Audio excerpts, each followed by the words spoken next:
आप देख रहे हैं समाचार एजेंसी ऑफ इंडिया में साइन न्यूज। नमस्कार दोस्तों, समाचार एजेंसी ऑफ इंडिया की साइन न्यूज में लिमटी की लालटेन के 736 एपिसोड में एक बार फिर आपका स्वागत है।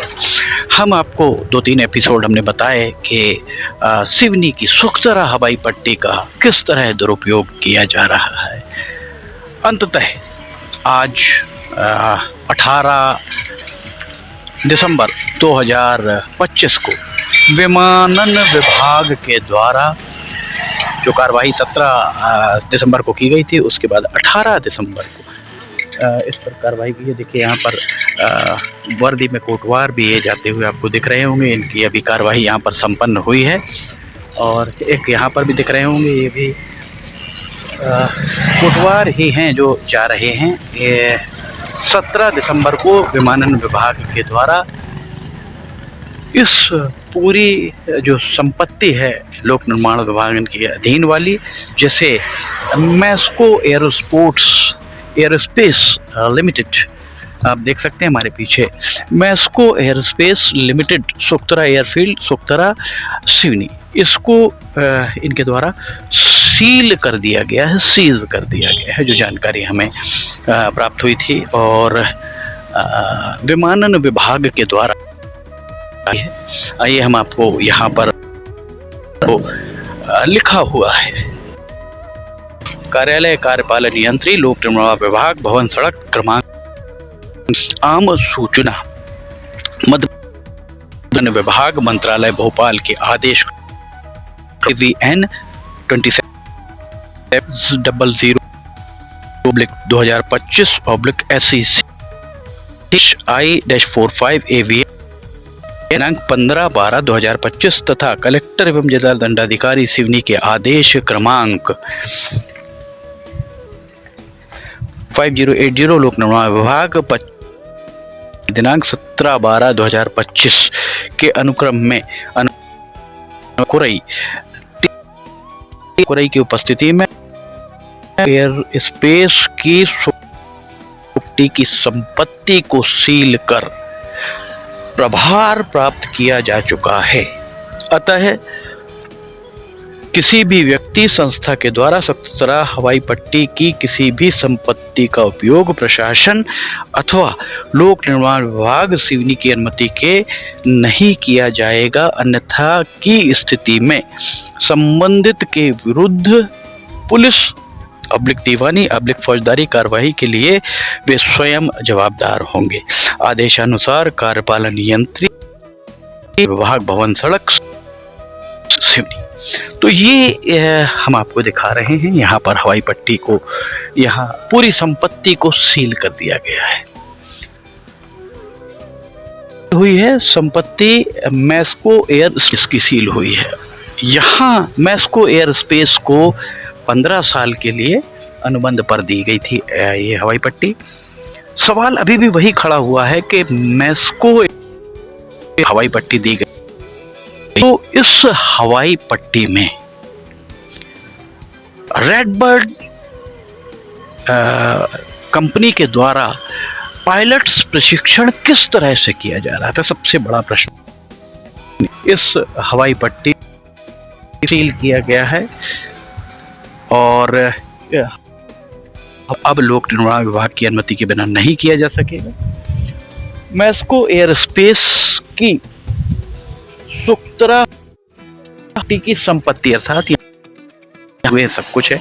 हम आगे के अनुबंध के मैस्को एयरस्पेस को आखिर क्या क्या चीजें करनी चाहिए थी जो उनके द्वारा नहीं की गई, और इतने सालों से वो मैस्को एयरस्पेस कंपनी को जो यहाँ पर संपत्ति है उसे सील किया गया है, विमान सील किए गए। मूल बात यही है कि मैस्को कंपनी के द्वारा इस हवाई पट्टी का उपयोग मध्य प्रदेश सरकार से अनुबंध की किन शर्तों के आधार पर रेडबर्ड एविएशन को दिया गया था। रेडबर्ड एविएशन यहाँ पर खुलेआम पायलट प्रशिक्षण करवा रहे थे। 50 से ज़्यादा उनके स्टूडेंट से, और एक स्टूडेंट से जो सूत्र बताते हैं कि 1 लाख रुपए अर्थात 50 लाख रुपए 6-8 महीने या साल भर में भी यहाँ से कमा रहे थे। उसके बाद भी यहाँ मैस्को कंपनी को जो मध्य प्रदेश सरकार के विमानन विभाग के साथ जो उनका अनुबंध हुआ था, उस अनुबंध के तहत यहाँ जो भी निर्माण कराए जाने थे वो नहीं कराए गए। इस हवाई पट्टी का डामरीकरण कराया जाना था, इसकी सतह चिकनी रखनी थी, सतह हवाई जहाज के टेक ऑफ और लैंडिंग के हिसाब से रखना था।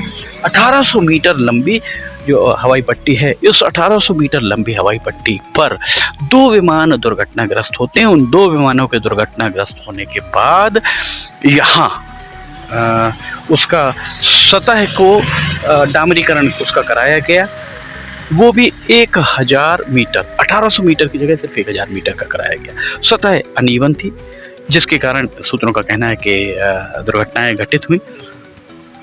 इस कंपनी के जो अभी सीज की गई है, चूंकि जिस सूत्रों का कहना है, एविएशन के सूत्रों का कहना है कि 50 लाख रुपए साल मैस्को एयरस्पेस कंपनी को सरकार को देने थे इस हवाई पट्टी और इस जगह के एवज में, पर उसके द्वारा कोई पैसा नहीं दिया गया, जिसके चलते इसको सील करने के आदेश जारी किए गए हैं। समाचार एजेंसी ऑफ इंडिया लगातार इस बारे में हमने आपको वो भी दिखाया किस तरह से दुर्घटना घटी और उसके बाद क्या क्या यहाँ डेवलपमेंट्स हुए। अभी हम आपको बता दें कि ये पैसा नहीं मिलने के कारण इसे सील किया गया है, कंपनी के द्वारा इसे सीज कर दिया गया है।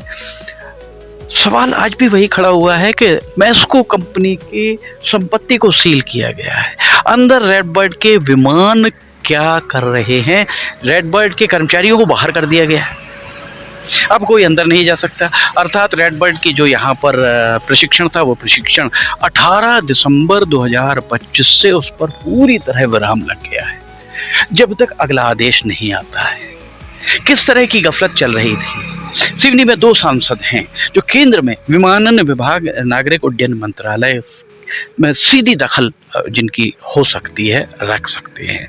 मंडला के सांसद फग्गन सिंह कुलस्ते, बालाघाट के सांसद भारती पारदी जिनके संसदीय क्षेत्र का ये हिस्सा है, कमल मस्कोले विधायक हैं जहाँ का ये हम बात कर रहे हैं, बरगाड़ विधानसभा क्षेत्र का है, भारतीय जनता पार्टी के विधायक हैं। इसके अलावा दिनेश राय सिवनी के विधायक हैं, रजनीश सिंह कांग्रेस के विधायक हैं केवलारी से, और योगेंद्र सिंह कांग्रेस के विधायक हैं लखनऊ से। कोई भी जनप्रतिनिधि इस बारे में बोलने को तैयार नहीं है।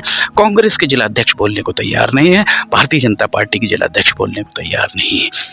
तो ऐसी स्थिति में सिवनी के साथ न्याय कौन करेगा? सबसे बड़ा प्रश्न यही खड़ा हुआ है। आगे क्या होगा ये हम और पड़ताल कर रहे हैं, जो भी जानकारी आएगी हम आपके साथ उसे साझा करेंगे। समाचार एजेंसी ऑफ इंडिया की साइन न्यूज़ में लिमटी की लालटेन के 736वें एपिसोड में फिलहाल इतना ही। अगर आपको समाचार एजेंसी ऑफ इंडिया की साइन न्यूज़ में लिमटी की लालटेन और अन्य खबरें पसंद आ रही हैं तो उन्हें लाइक, सब्सक्राइब, शेयर जरूर कीजिएगा। समाचार एजेंसी ऑफ इंडिया के सहयोगी अखिलेश दुबे के साथ लिमटी की लालटेन का 737वां एपिसोड लेकर बहुत जल्द हाजिर होंगे। फिलहाल आपसे इजाजत लेना चाहेंगे। जय हिंद।